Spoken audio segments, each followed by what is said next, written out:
Is the first issue of Cyberpunk 2077 Trauma Team a pull or pass? Stick around to find out.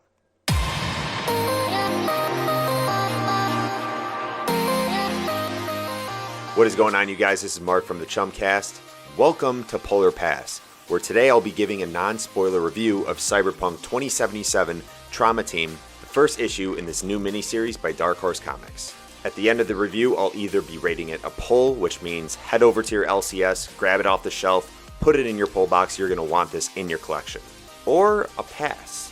Pretty self-explanatory, not worth your time, not worth the money. But before we get into it, I'm going to ask that you guys please, if you haven't done so already, click that subscribe button down below, smash that like button, hit that notification bell so you can get updates whenever I post new videos just like this. Alright, let's get started. So I want to talk a little bit about the Cyberpunk 2077 video game first. This was a game that was first announced back in 2012 by developer CD Projekt Red at their summer conference. The game is an adaptation of Mike Pondsmith's tabletop RPG, and ever since its first announcement, it's been delayed numerous times. Its original release was slated for April 2020, then September 2020, and finally now we're getting a new release of November 19th of this year. Right.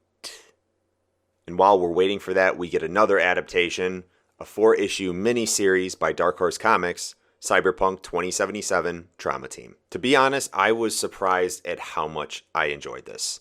Written by Cullen Bunn, most notable for his work on Deadpool, Star Wars Darth Maul, and Harrow County, and art by Miguel Valderrama. In this first issue, we are thrown right into the action, following Nadia, an EMT assistant working for a privately owned business known as Trauma Team International. Nadia's job consists of extracting high-profile clients who are caught up in the thick of some life-threatening shit, where we soon see that these missions don't go quite as planned. Although issue 1 is a pretty short read, Cullen Bunn does a nice job displaying the conflict Nadia is faced with, where she is working for this corporation to obviously pay the bills, but also having to make some serious sacrifices in bad situations just to save these clients they're rescuing.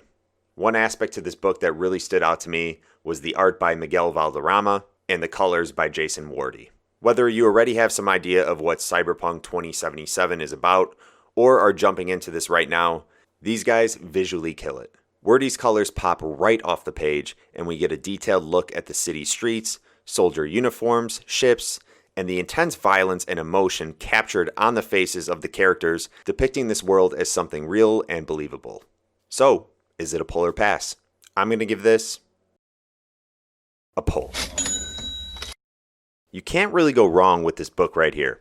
It's not a huge commitment with only 4 issues in this miniseries, and while we're thrown into this plot without too much background as to what the universe is about, the non-stop action, eye-popping art, and tense situations faced by the characters we are introduced to, I think Cyberpunk 2077 Trauma Team is a more than solid start.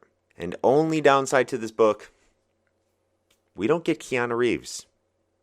Yet, I guess. Who knows, he might show up later in the series. I'm hoping and praying to God that he shows up. Please. Please.